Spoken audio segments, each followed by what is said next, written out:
Show. Okay guys, meron ba kayong picture na ayaw nyo masira o ayaw lumihan at gusto nyo i-preserve?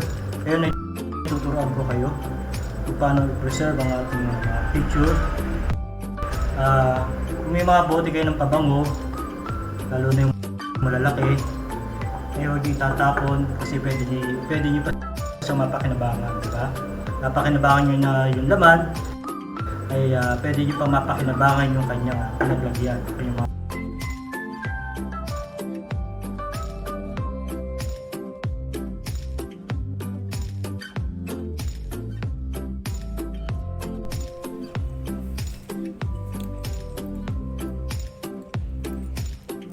So yan guys, ayusin lang natin.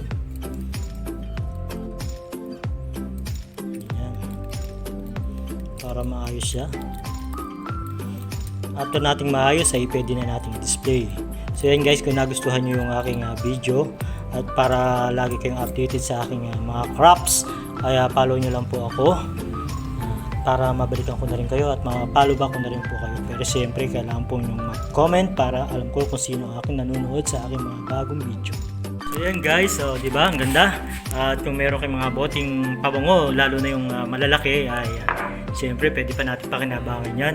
Kaysa i-display nyo ng walang laman, ay display nyo yung mga magaganda yung picture, di ba? Sa tingin nyo pang model yung picture, ayan, ay ilagay nyo sa bote ng pabango.